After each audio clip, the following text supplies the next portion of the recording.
Oh, whatever.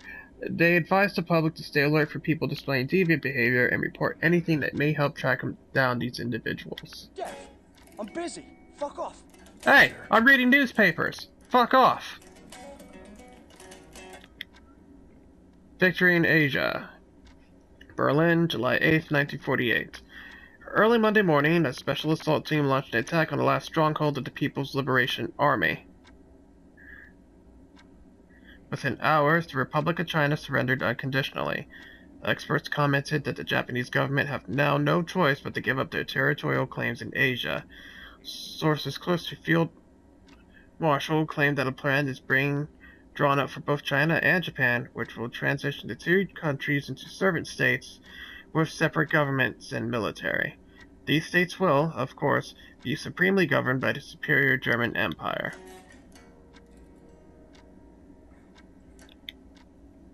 The Red Surrender, Moscow, December 12, 1946. The cold Russian winter bites hard, but one could not tell looking at the rosy, smiling faces of the victorious German army as they liberated the Russian people. The last battle against the Red Army took place in Izveks, following the month-long campaign to seize the Russian capital. A campaign which, after numerous setbacks and hundreds of civilian casualties, caused the Russian people to turn against their own army.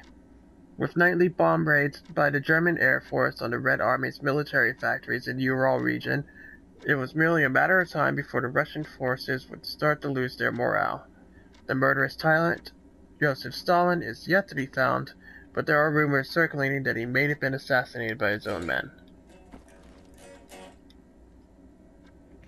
Triumph in the East, Berlin, April 4, 1947.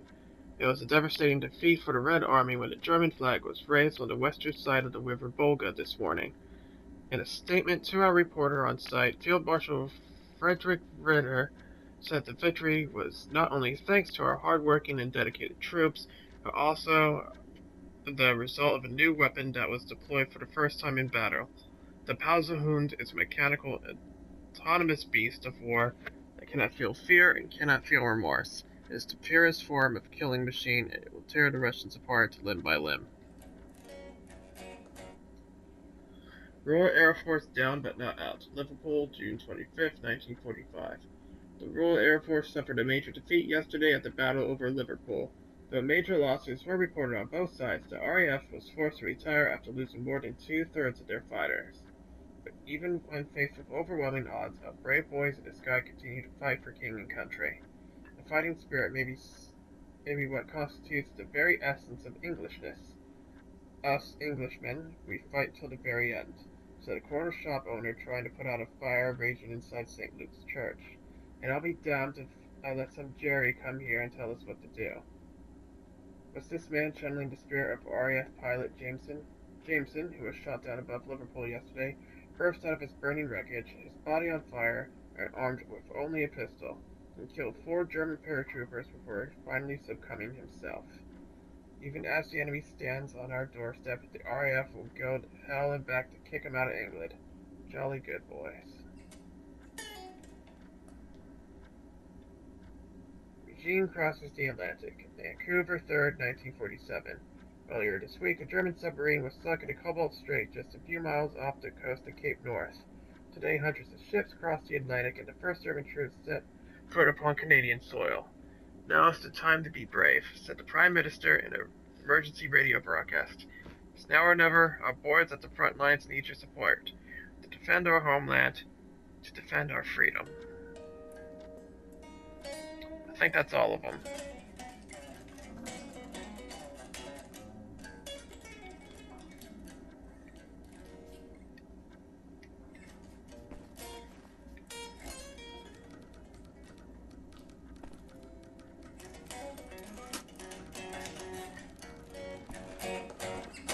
J. Alright. Well-maintained workbench. Don't think Guitar Boy would mind if I borrow it.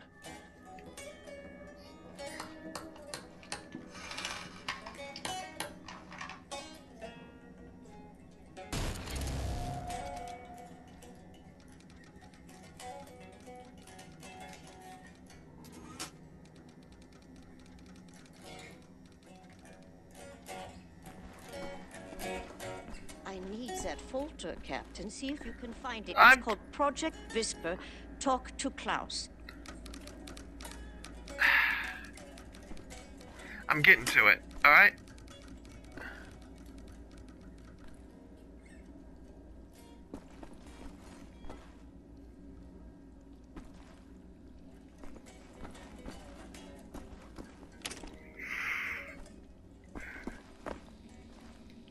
Oh, golly gee, I can't even look around my own home base without getting criticized. Max, ich suche schon die ganze Zeit nach dem Hammer. Hast du ihn gesehen? McDonald's.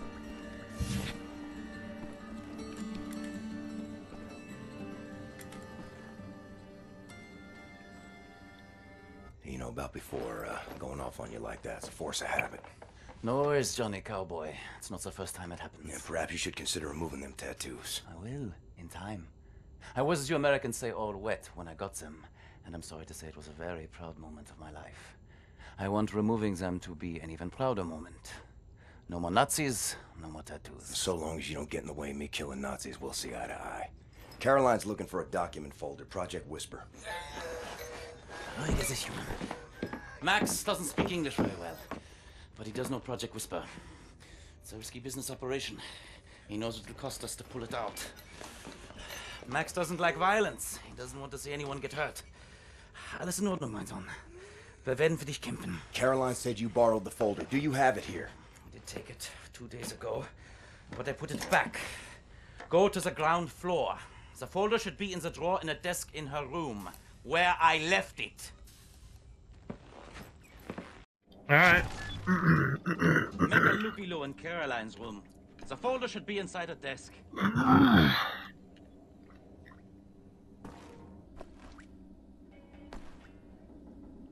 Memorial wall, I'm guessing.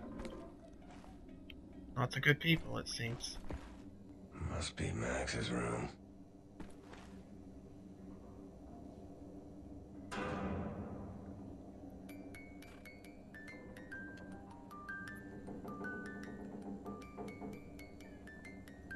What is Max hiding in there? Is that the Project Whisper folder? Either need a crowbar or find a way around.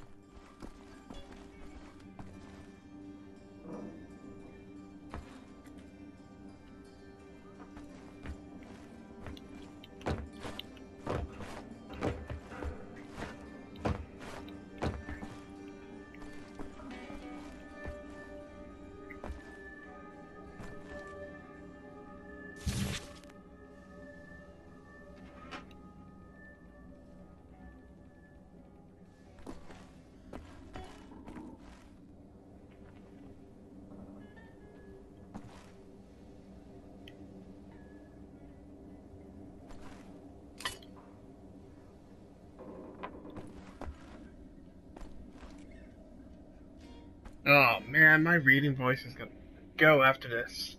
Japan pushes back, another threat approaches. Chang Qing. It was a proud moment for the Republic of China and the People's Liberation Army as the Japanese were pushed back into Hubei province.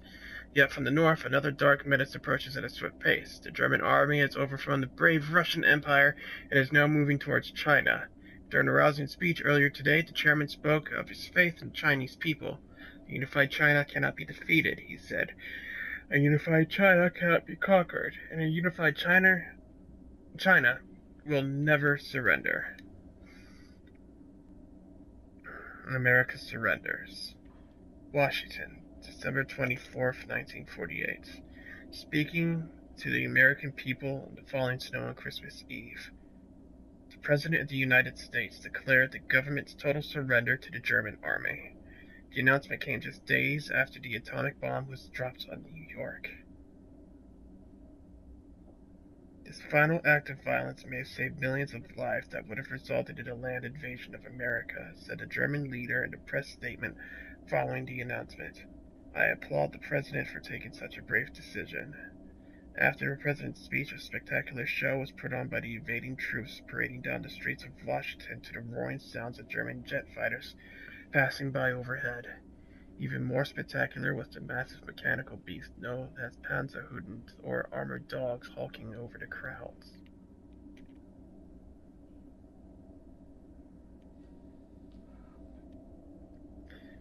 Atomic bomb hits America.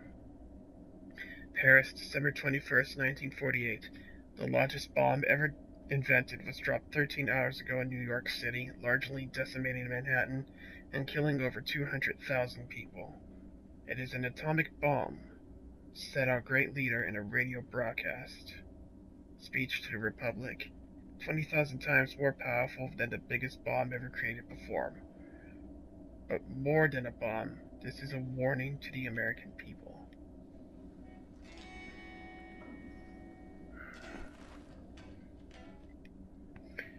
America rises from the ashes. The American spirit rises in the shadow of a mushroom-shaped cloud that was produced by Germany's evil atom bomb when it hits New York.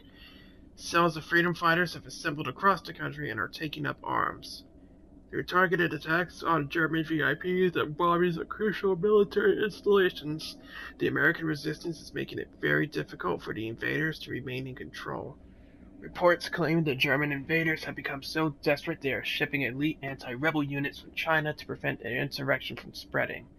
Eyewitness accounts also describe mass executions of civilians as punishment for actions performed by the freedom fighters. The liberation of America has begun. Washington, January 7, 1949. The Honorable German Peace Troops embarked on a nationwide victory tour this week. The goal of this operation is to liberate the oppressed American people and protect them from dangerous insurgent elements. All remaining American military personnel are advised to stand down and report to the nearest German checkpoint. Once there, they will be issued a labor card and assigned them to work on rebuilding the country according to the superior cultural standards of the new regime. Editorial: Germany has betrayed us. Rome, October 13, 1949. And so we must face the bitter truth. We, the Italian people, have been fooled into thinking our northern ally would be our country's salvation and a collaborator in rebuilding Italy to its former glory. Reports from the north are coming in describing German tanks and infantry turning against our soldiers and attacking our own people. Witnesses describe horrible scenes of whole villages burnt and plundered. We are now just days away from a complete invasion, and our weak government is incapable of doing anything about it. I advise all Italians not to surrender. Do not bow down to the will of the invaders. Rise and take arms. Do whatever you can to fight back the tyranny. Rise for freedom. America loses naval supremacy. Tokyo, August 20th, 1946. The Americans are on their knees, Field Marshal Franz Gustav Bayers told the gathered reporters during today's press conference. The superior German submarine fleet, accompanied by its loyal Japanese allies, has helped Germany achieve a major victory in the Pacific, with more than half of the American fleet destroyed at the Battle of Leyte Gulf alone. And benevolent liberators guard China borders. Shanghai, October 25th, 1953.